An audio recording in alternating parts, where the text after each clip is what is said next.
This is Aussie Mac Zone. We'll cover everything Apple, including Macs, iPhones, iPads, and more.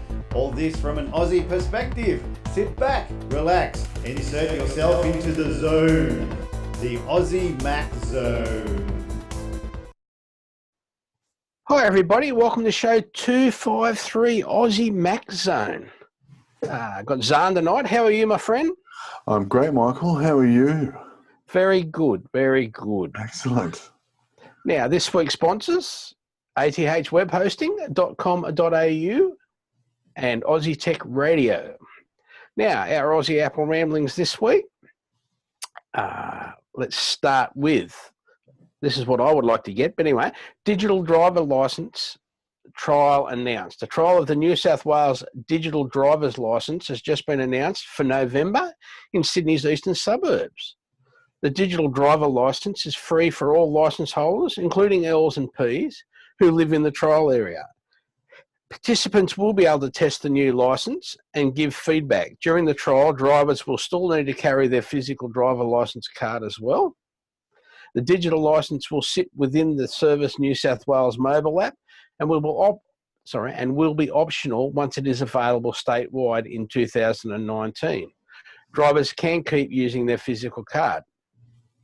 To take part in the trial, sign up to a My Services New South Wales account, and further information will be announced in November. I think it's awesome. I think it's great. Yeah. So are you going to sign up and see if they will let you trial it, or are you just going to... Well, I don't live in the eastern suburbs, so I've got to wait. It's true. I work in the eastern suburbs. I spend half my life getting to the eastern suburbs. You do. I don't live there, unfortunately. I don't know how unfortunate you are. What happens when you go to a club and they ask for your license and you don't carry your digital? You only got your digital one. I wonder how they're going to get around that now. Well, if you can just show your license, like if it's on your phone, you can just hold it up and there's a photo of you, and they'll have but they want to do all that scanning crap, and what they do now, where they scan it and then print out a thing. I'm guessing if it's digital, you can't fake it. Yeah, you might be able to. I don't know. Like, I don't know how hard it's going to be to then make fake digital licenses. Well, it's in the Service New South Wales app, so there's probably, when you've got to show it to the police, for example, they obviously know the right way to get into it. Yep. Hassle is you're handing over your phone to the police, aren't you? So they can, you could say, I'm quite happy to hand it over to you, but you can't take it back to your car or anything. So. Well, that's right. So they might have to then write down the license number. You can hold it. I can tell them what my license number is. I used to write it down every day, a couple of times a day, so I know what my license number is. But yeah, I know mine as well. It's just like, but when you go to like an RSL club or whatever, and they take your license, put it in the machine, scan it. Yeah. I wonder what they're going to do if you haven't got one to actually scan anymore. So anyway, that'll be all worked out, I'm sure. I'm sure that they'll sort that out. I'm sure RSL clubs and police and all that sort of stuff will work that out. Yeah. Now, Apple is offering free photo editing lessons over the phone. Although currently only available in the States, Petapixel.com reports if you want a free photo editing lesson, Apple wants to give you one. Now, you can already book a lesson of similar information at the Apple Store, but this the company is offering a 30-minute one-on-one training session over the phone on how to edit photos using Apple's photo software. Through the guided phone session with a photos expert, you'll learn how to make all your photos phenomenal with the app's powerful, intuitive editing tools. Apple says our specially trained support advisors are experts in using photos to transform pictures from good to amazing, and they'd love to show you how. Now, in addition to photo organization, Apple Photos provides a set of built-in editing tools for improving your photos. There's both simple one-click enhancements as well as features for fine-tuning your edits. After you get connected to one of Apple's photo experts. They'll speak with you and tailor the session to your personal skill level.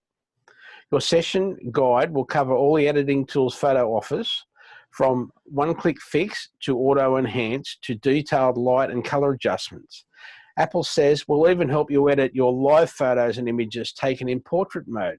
You'll also learn how to crop and filter your photos and revert your adjustments if you want to start over. And photographers are also invited to bring their favorite photos and any questions they may have to the personal lesson. Apple's photo editing phone lessons are currently only available in the States.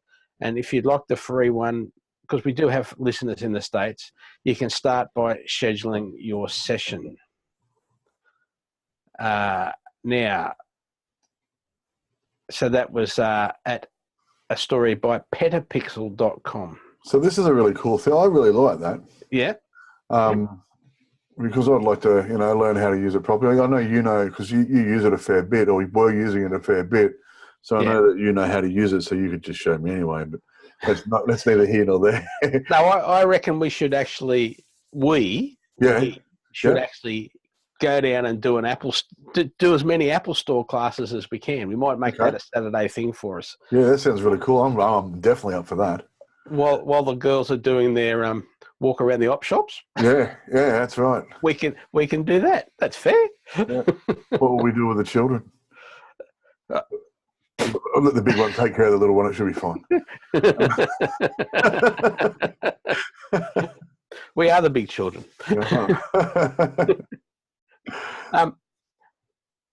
Apple explains the latest MacBook Pro update. Now, Mac Rumors reports Apple pushed out another supplemental update for the 2018 MacBook Pro lineup this week. Its release notes didn't exactly explain what was happening, but then Apple came across and said, this is exactly what happened. So now it's not great news for MacBook owners who are suffering the crackling speakers. This is one of the problems with the new Macs. Now, Apple was forced to roll out a supplemental update for its latest MacBook in July to address a thermal throttling issue, and other problems with the high-end machines have been discovered since then, so another patch was required. And here's what you can expect from it. They promised a speaker fix is still coming. The supplemented update improves system stability and reliability across a number of areas and addresses several issues, including crackling auto. So it has fixed it for some, but not for everybody. Mm-hmm. Kernel panics, reports Mac Rumors, which received clarification from Apple, but it doesn't look like the latest fix the Mac Pro needs. Some users have already taken to social media and online forums to confirm that the 1.3 gigabyte update has eliminated their speaker issues, while others have said it hasn't made any difference. A handful say they've also experienced at least one kernel panic since updating, and it appears the Mac Pro's T2 chip, which is responsible for things like secure boot and encrypted storage, is still the main cause of that problem. But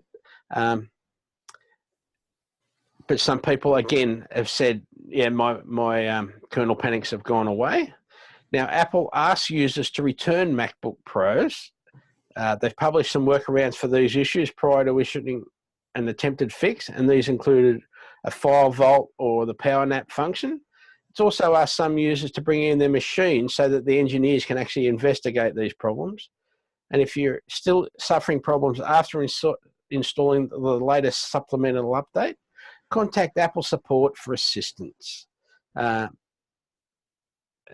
if you're already running macOS Mojave on your machine, the update won't be available. Okay. But yeah, that can't apply to too many people. So now, a couple of things that I learnt today.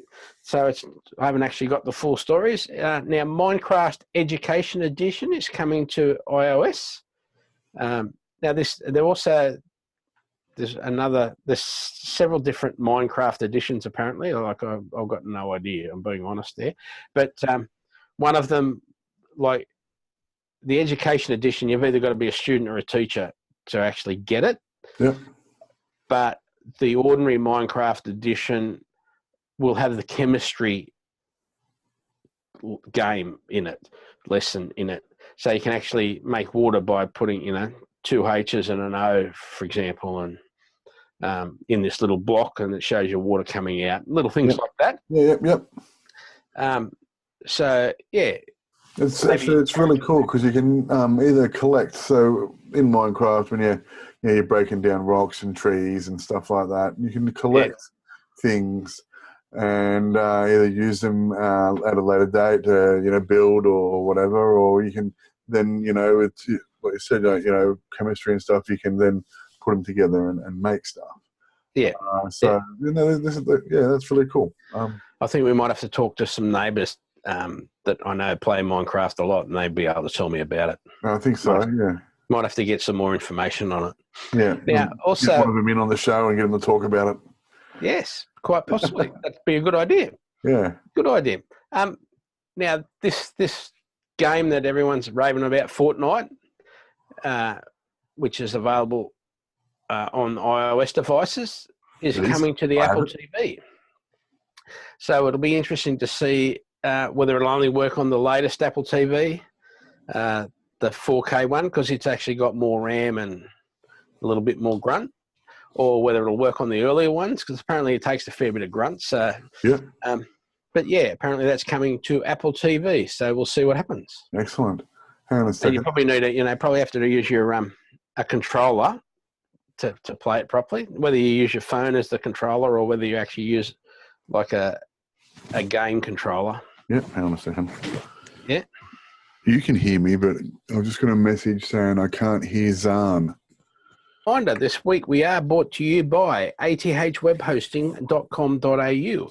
Affordable and competitive plans, 99.95% uptime, domain registration available, free setup and auto setup, instant activation, PayPal, as well as other cards. So you don't forget, athwebhosting.com.au. And we apologise for these audio issues that have just cropped up without having to start the whole show again from scratch. We're just going to rock on with me and Zarn looking after the stories at that side. So now the Apple... I'll still talk. Sorry, Michael, I know you can hear me. Yeah. So I'll still talk with stuff, and if we can edit it in later, or I don't even have to talk if it doesn't need it. So Apple Airport Express 2 gets AirPlay 2 support, and it's awesome. It's possible you have an old Airport Express 2 wireless router in a box somewhere, dig it out, set it up, because now it can be used as part of an AirPlay 2 audio system. Even though it's been discontinued, Apple issued a firmware update for the second generation Airport Express that adds AirPlay 2 support. Now, a page from Apple's support website says it all. Firmware update 7.8 adds AirPlay 2 support for ATO 211N Airport Express base stations. And this despite the fact that Apple hasn't refreshed the Airport Express line since 2013. Pardon me. It's the little white box that has the figure 8 cable going in the back of it.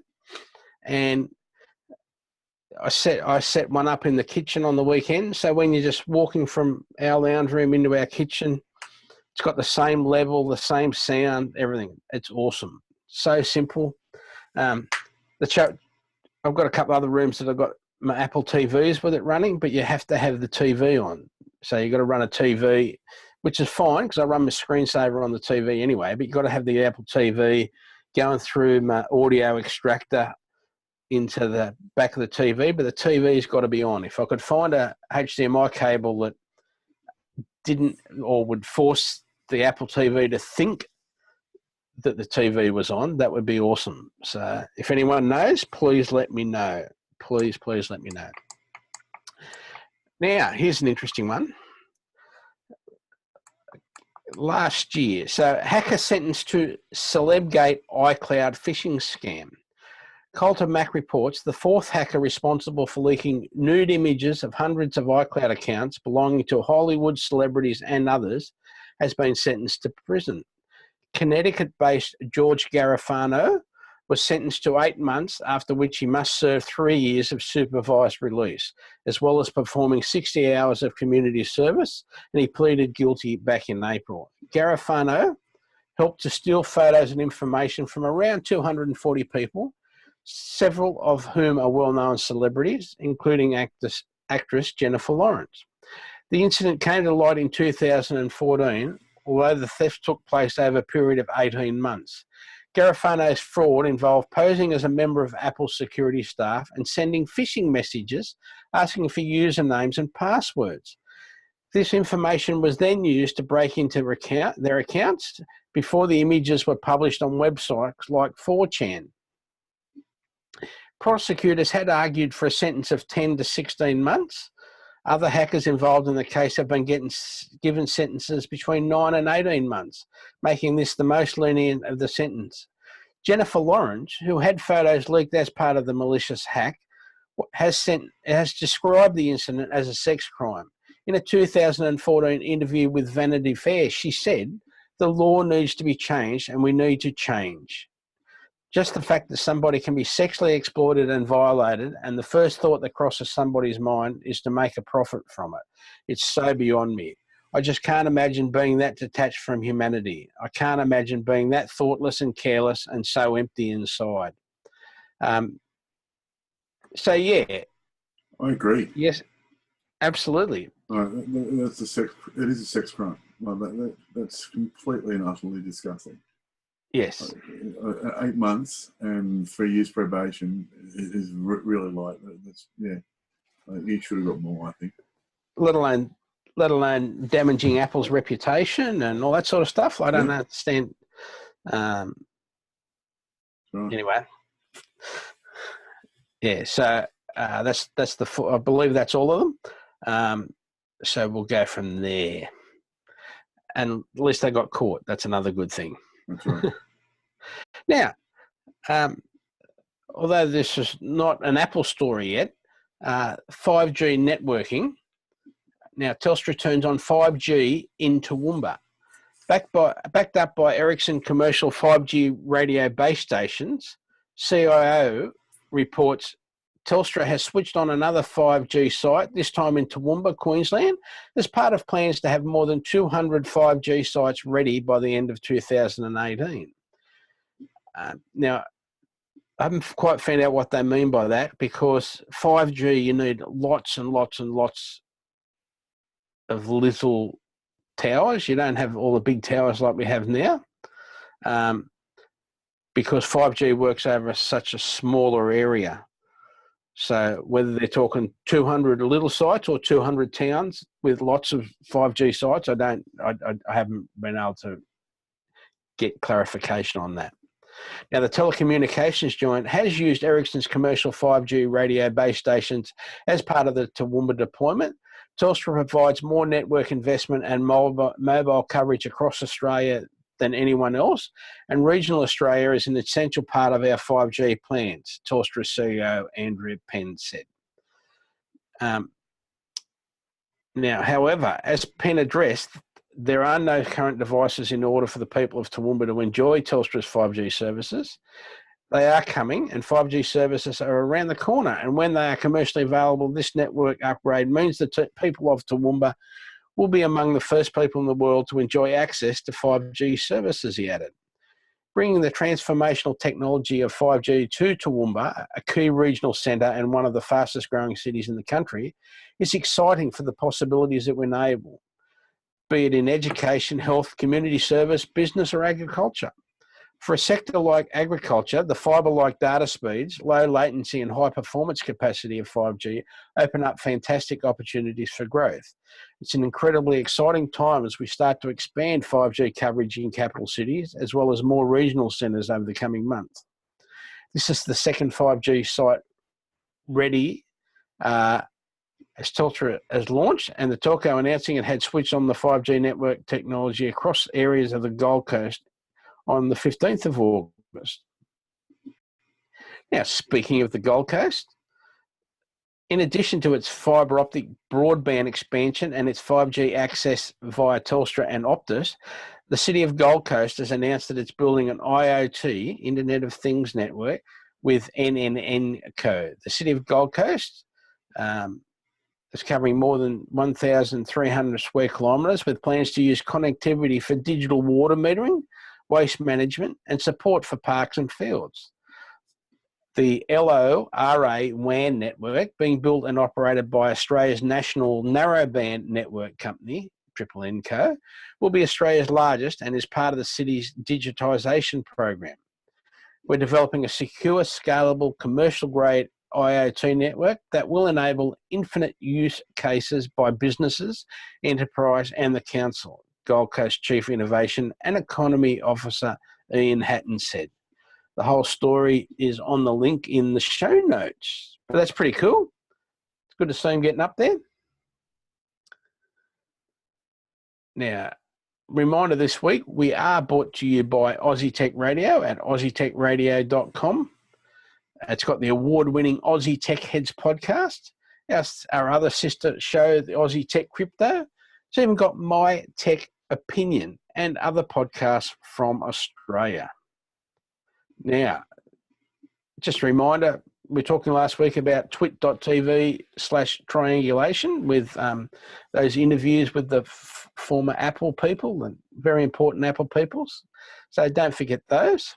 Now, what are the best Back to My Mac alternatives? So we found out that in Mojave, we haven't got Back to My Mac available anymore, which is so that for people that aren't quite aware, is where you can be, say, when I'm at the school that I work at, that I can contact my machine at home and do control something at home, whatever it is I'm trying to do, print something or write a document, or I could email something that I've left behind, that sort of thing. So lifehacker.com gives us Tech 911 David Murphy's rundown of some of the choices, one of which I wasn't even aware of till I read this. There's Google Chrome Remote Desktop, which I've used for some connections to customers. It's very easy to set up. It's secure because the person has to be at the other end. It's free. You just download and install an extension into Chrome, and then from there you have control of their machine with them giving you a control number, etc. Another way of eliminating some of the problems is you could enable iCloud Drive and keep a lot of your documents up there. They're not 100% secure in that just if they were, for example, illegal documents and Apple got a warrant, they could access them and give them to law enforcement agencies. But the one that I find the most interesting, so when you're running iMessage on one Mac and someone's in your working in an office, as a support person, I can use iMessage in my machine to contact them. They'll give me a code number, I'll type that in, and then I can control them, or they can share the screen and we can look at things together. Some of Apple's ones that they've suggested, because this they have warned us that this is going away. Some of them are free that they suggest, and Apple's own one, Apple Remote Desktop, I think is $80. So yeah, just be aware that Back to My Mac is going away, and you'll need to find an alternative. How-to number 2, iOS, what is and how to enable lost mode. So when you use Find My Phone to locate your lost phone, you'll see the option lost mode. Now, lost mode, when enabled, will remotely lock your device, display a custom message with a phone number to contact if found, and turn on tracking location. So even if you had location services disabled, putting your iPhone in lost mode will turn location services on until the phone is recovered and taken out of lost mode. Now, lost mode requires that your iPhone be alive to work. If your iPhone is dead, you can still turn it on, but it will only be able to enter lost mode if it's powered back up and connects to the internet. Now, if you suspect your iPhone has a little bit of battery, straight away turn on lost mode. So if you're trying to find your phone, you think it should still have some battery, turn on lost mode. Now, what about our how-to number 3 this week? Just for a little trip down memory lane, we've got screenshots of every version of OS X from 10.0 beta to 10.14, which now has a night version as well. So this is the standard desktop that was originally installed on your machines. Now, it's courtesy of 512pixels.net, Stephen Hackett, and just go and have a look at those just to remind you of what it was like for us people that have been around since the beginning. So this was like the year 2000 when we had 10.0 beta, and we'll go from there, yeah? Now, this is probably the biggest story that I've been holding off, and it's our last story. I suppose we should also mention that Apple has sent out invites for something on September the 12th. The invite with the Apple Park logo, the rings, are in gold, and the words "gather round" underneath the logo.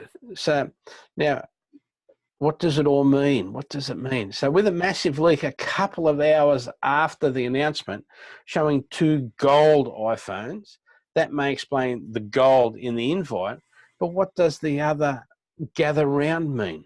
Lots of questions there. What does it mean? Is it gather round because we're going to Apple Park and we're going to be sitting in the round, or is it the new watch that they're also talking about? Is that going to be round?